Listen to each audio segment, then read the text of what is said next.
In a resounding declaration, Israeli Prime Minister Benjamin Netanyahu announced the intense phase of the war with Hamas is drawing to a close.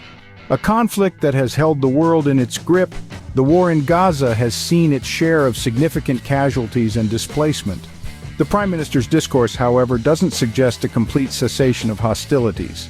Rather, as the battle with Hamas in Gaza winds down, resources and attention are set to be redirected to the northern border with Lebanon. Here, another conflict has been brewing, this time with Hezbollah, escalating concerns of a wider conflict in the region.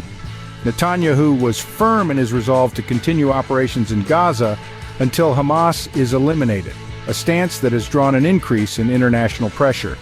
Calls for a ceasefire and the release of hostages have reached a crescendo, even sparking protests within Israel itself.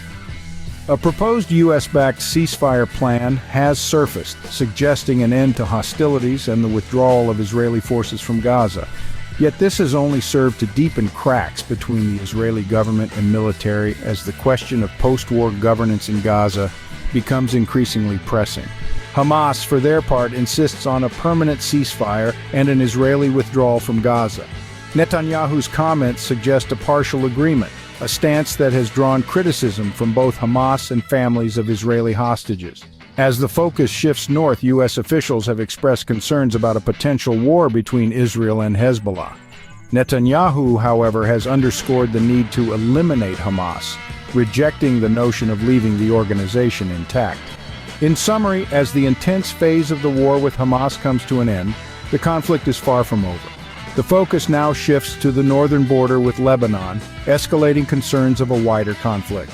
Despite increasing international pressure, Netanyahu remains steadfast in his resolve to eliminate Hamas, a stance that continues to stir controversy and division.